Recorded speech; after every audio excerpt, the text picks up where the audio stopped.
नमस्कार. एक साधं गणित आहे. बी पेरलं की झाड उगवतं हे आपल्याला माहितीये. पण कधी विचार केलाय का की माणुसकी पेरता येते का? आणि जर हो तर ती कशी पेरायची? चला आज याच कल्पनेच्या मुळाशी जाऊया.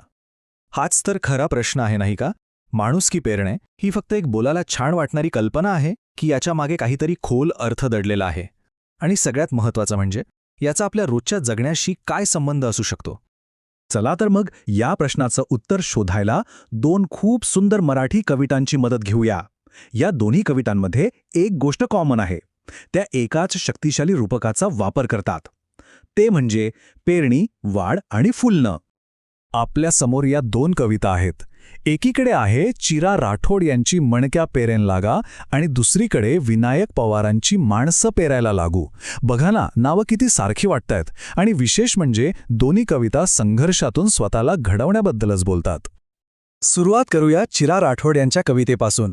त्यांची मुख्य ओळ आहे, आपण बी मणक्या पेरण लाग जावा. आता मणक्या म्हणजे काय तर जपमाळेतले मणी.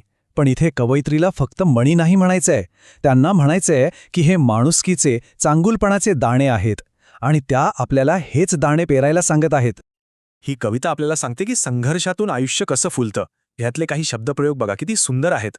जमितम गाडचं म्हणजे अडचणींचा सामना करणं. धुडधोंड लागाडा जीव म्हणजे अगदी खडतर परिस्थितीतून जीव धरणे. आणि सगळ्यात महत्त्वाचं, 1-2-2 झाड करणंच छोडचं म्हणजे हळूहळू का होईना पण एक एक दाणा पेरून झाड उभं करायचंच. आता इथूनच पुढचा विचार घेऊन येत आहेत विनायक पवार. त्यांची हाक तर आणखी थेट आहे, माणसं पेरायला लागू. हो, ते थेट माणसं पेरण्याबद्दल बोलतायत, अशी माणसं जी निसर्गाशी पूर्णपणे एकरूप झालेली आहेत. पवार एक इतका सुंदर आणि खोल विचार मांडतात. ते म्हणतात, माती त्याचीच त्वचा. याचा अर्थ किती मोठा आहे बघा.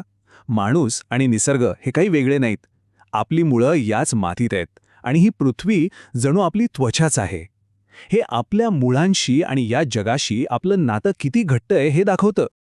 तर मग या दोन्ही कवितांमधून आपल्याला मिळतं काय? दोन्ही कविता एका सामायिक संघर्षाबद्दल बोलतायत. दुष्काळ, वादळं, जगण्याची लढाई आणि दोघींचा शेवट होतो एका सामायिक वाढीच्या कल्पनेने.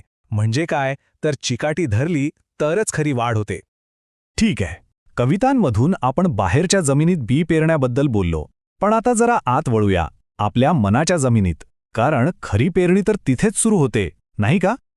आणि हाच विचार आपल्याला कवितेच्याही पलीकडे नेतो. इथे स्पष्ट म्हटलंय की माणुसकी पेरायची असेल तर सगळ्यात आधी विचारांचे संतुलन हवं. किती महत्वाचं आहे हे. म्हणजे बाहेर पेरणी करण्याआधी आतल्या जमिनीची मशागत करायलाच हवी. आपलं मन आहे ना, ते खरंच एक अजब यंत्र आहे. विचार करा, इथे एकाच वेळी कितीतरी गोष्टी चालू असतात. सकारात्मक विचार, नकारात्मक विचार यांचं एक युद्धच सुरू असतं जणू. आणि अनेकदा होतं काय की नकारात्मक विचार आपल्यावर भारी पडतात. आणि या दोन विचारांमधला फरक समजून घेणं खूप महत्त्वाचं आहे. बघा, नकारात्मक विचार काय करतात? ते आपली प्रगती थांबवतात, आपल्याला पुढे जाऊ देत नाहीत. आणि या उलट सकारात्मक विचार ते आपल्याला आनंद, आत्मविश्वास देतात, एक योग्य दिशा दाखवतात. म्हणूनच या दोन्हींमध्ये एक बॅलन्स साधणं खूप गरजेचं आहे. तर मग प्रश्न येतो की या कविता आणि हे तत्वज्ञान हे सगळं एकत्र कसं येतं? तर उत्तर सोपं आहे. जेव्हा आपण आपल्या विचारांमध्ये तोल साधतो तेव्हाच आपल्या आत एक स्वचं झाड उगवायला सुरुवात होते. आणि ही वैयक्तिक वाढच माणुसकीचा खरा पाया आहे. हा जो तक्ता आहे ना, तो या सगळ्या विचाराचं सार आहे असं म्हणायला हरकत नाही. तो अगदी स्पष्टपणे दाखवतो की मीचं झाड होणं म्हणजेच स्वतःची वाढ होणं हेच आपल्याला माणसाचं माणूसपण जपण्याकडे घेऊन जातं. पण हे मीचं झाड होणं म्हणजे नेमकं काय? सोप्या भाषेत सांगायचं तर आपल्या आतल्या विचारांमध्ये बॅलन्स साधण्याची प्रक्रिया. आणि जेव्हा आपण हे करू शकतो तेव्हा आपलं स्व एखाद्या मजबूत झाडासारखं बनतं, ज्याची मुळं खोलवर रुजलेली आहेत, जे परिपूर्ण आहे. आणि हेच मजबूत स्वचं झाड आहे जे आपल्याला आपलं माणूसपण जारी ठेवायला मदत करतं. म्हणजे बघा, जेव्हा आपण आतून संतुलित आणि मजबूत असतो तेव्हाच आपली माणुसकी बाहेरच्या जगात खऱ्या अर्थानं फुलते. चला, आता हे सगळं एकत्र जोडून पाहूया. मग प्रश्न असा आहे की आपण आपली माणुसकी कशी जोपासायची? त्यासाठी काही सोप्या पायऱ्या आहेत ज्या या विचारातूनच समोर येतात. बघा, प्रक्रिया तशी सोपी आहे. स्टेप 1, आपल्या आत काय चाललंय ते ओळखा. म्हणजे ते पॉझिटिव्ह, निगेटिव्ह विचार. स्टेप 2, त्यात एक बॅलन्स आणा.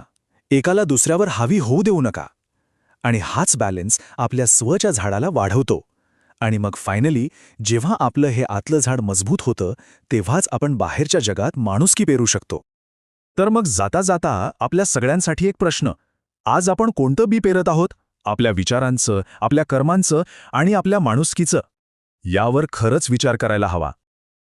Like, share, and subscribe now and learn smart.